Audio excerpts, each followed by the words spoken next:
First of all,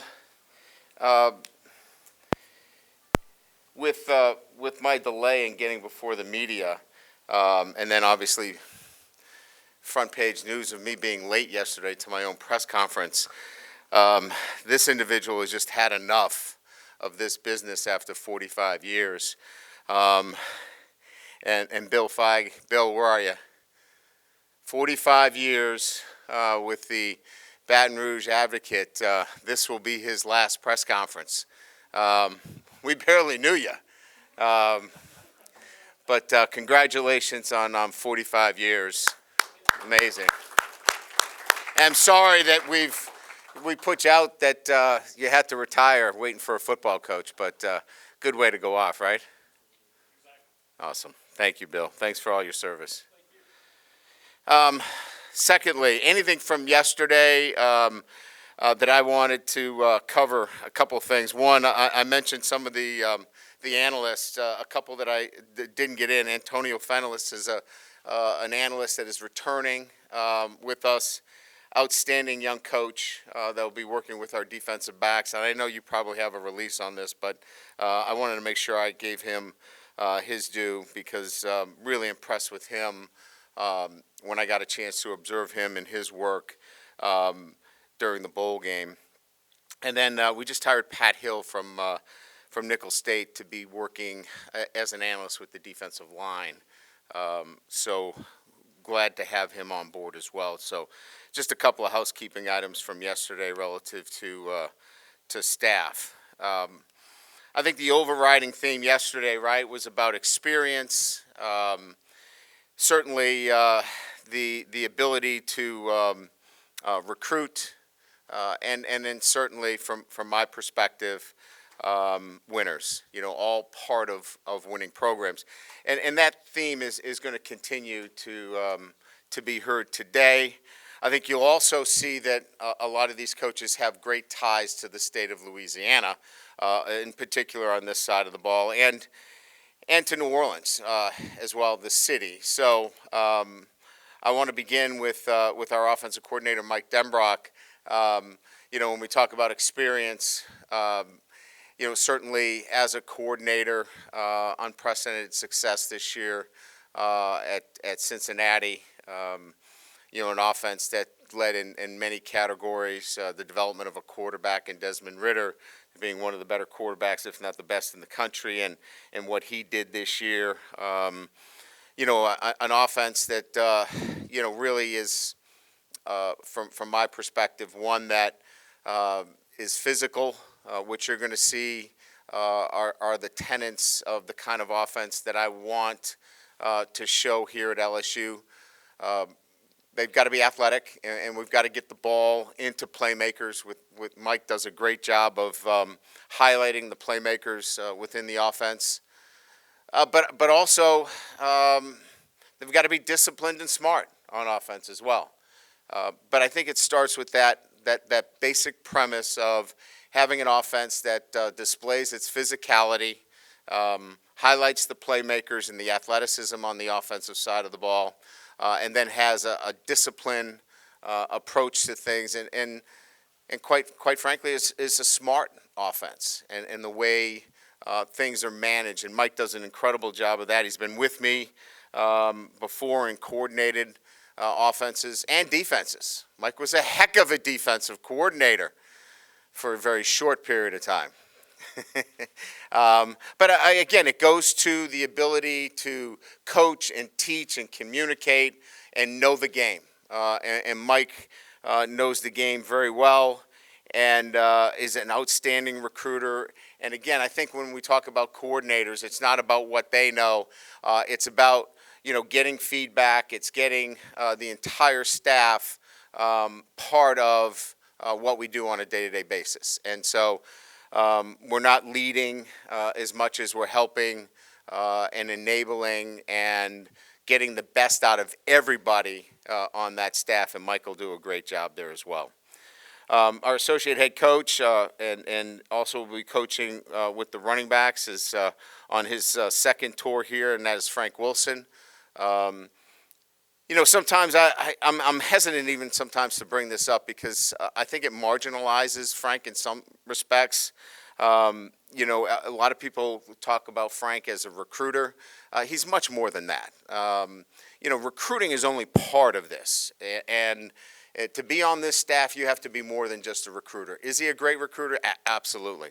To be a great recruiter, you have to be great with relationships. You have to be organized. You have to be detailed. And you have to be able to follow up and close. And he certainly does that. But, he's somebody that knows the game technically and tactically. He's somebody that you want to be on your staff because he's got great communication skills. He's somebody that is well respected in this community and throughout the country as a man. And I think, what's important to know is he's a head coach. He knows ball on both sides of the ball, understands it, and that's important. So I want to be careful sometimes that we talk about one aspect of a coach, and certainly we all have our own strengths and weaknesses. I know I do, and I try to work on them, and we all do, but he's much more than just somebody that can recruit. That is part of what he's done, and he's done it at a high level, but he brings a great resume of experience as a coach, a teacher, a mentor to the staff. Our passing game coordinator and wide receiver coach, Cortez Hankton.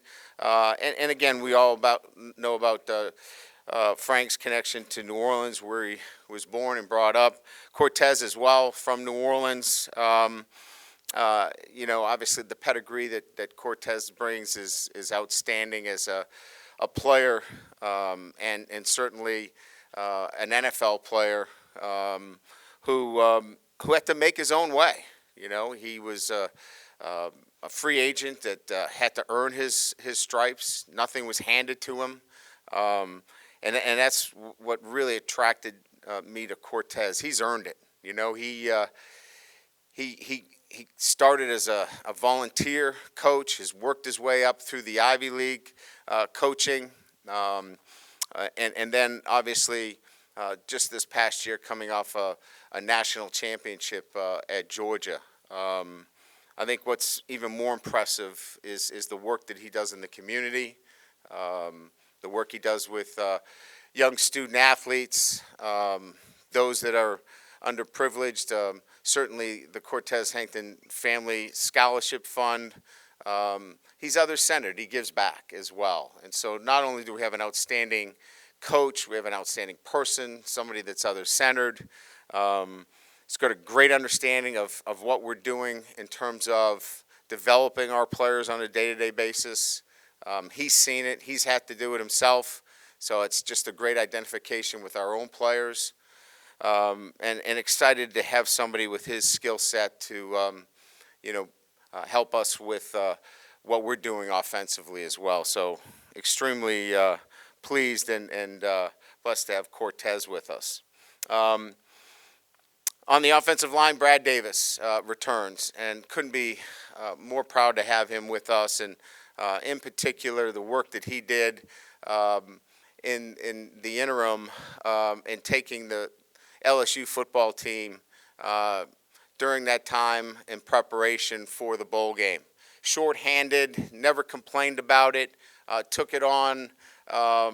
Even though the circumstances were not the best, he looked for a positive in everything that he did on a day-to-day basis, and tried to make the best of it. And that's what you're looking for, is how do coaches handle adversity? It'd be easy to point the finger and it was somebody else's fault. That never was part of what he did on a day-to-day basis. He took on the challenge of that position and looked to make it as positive as he could on a day-to-day basis. And he's going to do the same thing and has done the same thing, and bringing our offensive line to the point where it can compete for championships. And I love that attitude about him. So it starts with his great positive attitude, and then an experienced SEC coach who's seen it, knows what it looks like, and confident that he's going to be able to develop our student athletes here to do that. He's from Baton Rouge, So, three coaches right there from the state of Louisiana that are obviously passionate about what we do here at LSU, and certainly will be great contributors in everything that happens here. Joe Sloan, 9 years at Louisiana Tech, was also the recruiting coordinator, so has a great understanding of the state. Also, from an offensive perspective, has coached the wide receivers and the quarterbacks. We all know Louisiana Tech's offensive structure and system, quarterback-centered, and Joe's a bright coach that really understands what we're looking for in our quarterbacks and the ability to develop quarterbacks. And that's really what this is about. It's quarterback development. And then, again, as I mentioned, being in the state for as long as Joe has been, he's got great ties, great relationships, and understands the recruiting process throughout the state. So, when you're talking about those five guys in particular, again, as we talked about yesterday, great ties to the state of Louisiana, great experience, a great team in terms of each one of them complementing each other well, and led by an experienced offensive coordinator. Pretty exciting. And we've got a great group of experienced analysts. Trent Miles, who's a former head coach, John McDonnell, who's a veteran offensive line coach, Carter Sheridan, who returns with us, and we know about the many years that he was with the Saints and has been here. Again, another coach from the state in New Orleans. Terry Malone, who, again, spent a number of years with the Saints. He's been an offensive coordinator, has coached tight ends, offensive line, just a great deal of experience. Dean Petzing, who many of you don't know but was with me at Notre Dame, just a bright coach that, brings so much to the day-to-day operations that we need at our, from a football perspective and preparation at LSU. A couple of other guys that we have mentioned that are really important to us. Our director of advanced scouting is Jim Hoffer. Jim's a former head coach at Cornell, Buffalo. He's been in the SEC. We're excited about his ability to be on our staff and use his experience from that perspective. Lester Erb was at Iowa, just recently at Rutgers. He's been in the NFL. He will be the analyst in special teams as well. So just really excited about the staff, its makeup, and then, again, as we've talked about, experience, recruiting, winning coaches, the ties to Louisiana, the commitment to pulling our base, all of those things coming together as really the most important things in terms of putting the staff together. So, as I stand here before you today, we've got a lot of work to do, but we're excited about the challenges in front of us and developing the players here at LSU, and we'll get a chance to do that for the first time when we talk about football in itself. In March when we begin our spring practice. So with that, I'll open it up to some questions, and then we'll get to Coach Dembrock.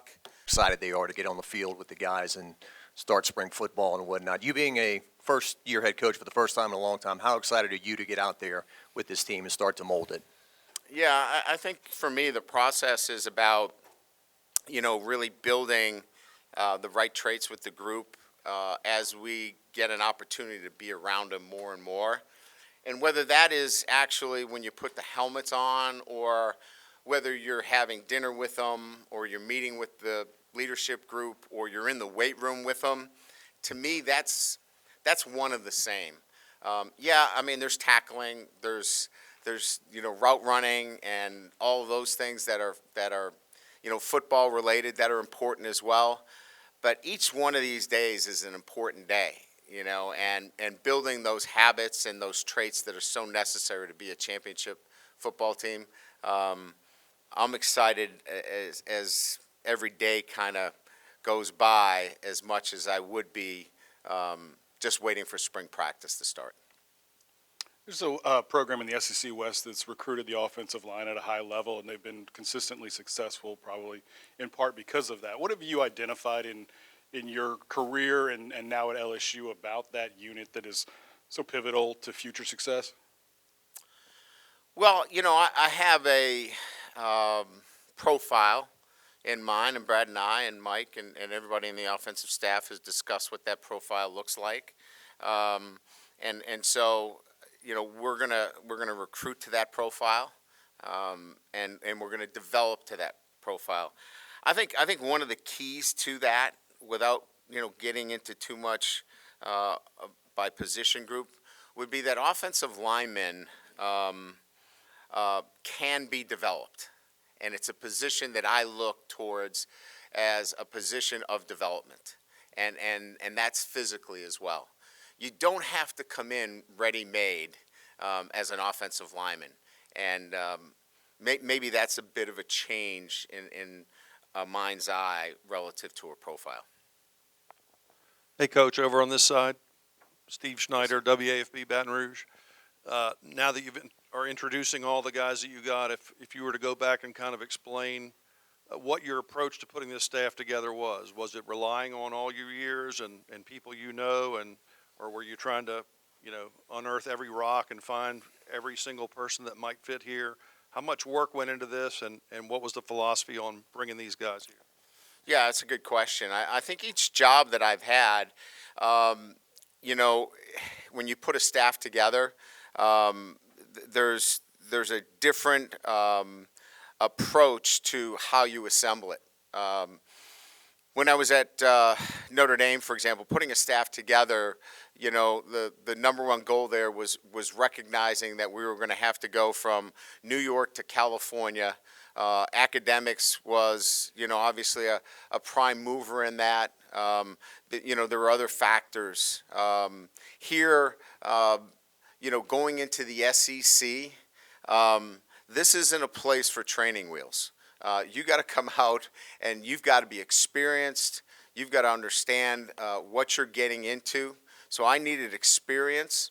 I also needed to pull our base. And so, when we were looking at putting a staff together, it was important that we had coaches that had experience in this state and had ties, and we could pull our base. And then I think finally I pulled from my own kind of relationships that I've built over 30 plus years. I relied a little bit on some relationships that Scott Woodward has in his network and his administration at LSU. And quite frankly, my agent has a number of assistant coaches that are under his charge and, that he represents that give me that kind of Rolodex, if you will, in those three buckets.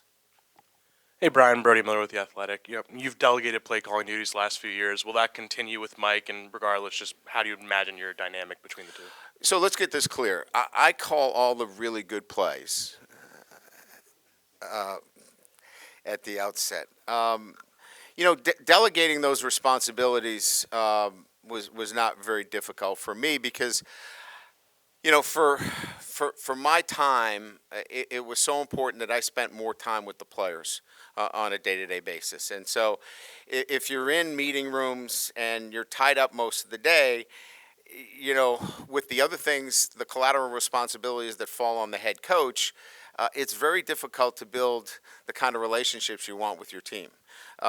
So it allows me to be in the training room. It allows me to be at meal. It allows me to do other things and build those relationships with our players. Now, look, I'm still responsible for the football. The head coach is responsible. So this is not a detachment from anything. I'll meet with our coordinators. I'll be in offensive meetings and defensive meetings. But there's a difference between full detachment and still as the head coach, be responsible for end-of-game situations, timeouts, appropriateness relative to fixing things, as they go, and I'll still be involved in those things.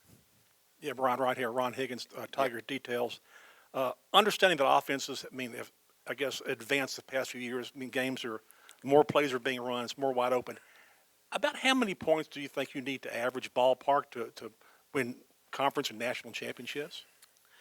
Yeah, it's really a difficult question because it depends what's happening on the other side of the ball, right? If you're playing an offense that, is similar in the sense of, that they want to run the football and they want to keep it close to the vest and they want to eat up the clock and they're going to huddle, then, obviously that margin would change. If somebody is trying to push the ball vertically and run fast, then it changes the margin in the way you play. I think to be tactical and understanding the game is so important as we talk about advanced scouting, because then that's what I'll talk to my coordinators about, because at the end of the day is how do we win the game. Many times, people look at, what's your yards per game, what do you throw for, how many points do you score a game. I've always focused myself on one thing and one thing only, and that's winning. And how do you win? So I'm going to manage the game accordingly. If I feel like this is a game that we have to score a ton of points, then my defense is going to understand that too, because they need to be part of that process. If this is a game that we feel like it's going to be because of the opponent, that we're not going to need to score, a ton of points, then we'll all be in that together. And that includes special teams as well in terms of what we do. Analytics plays a role in this now. Are you going for it on fourth down? Are you punting it, to pin an opponent? Bottom line, I know this is a lot to a question, but I think for me personally, it's how you win the game more so than what the stats look like.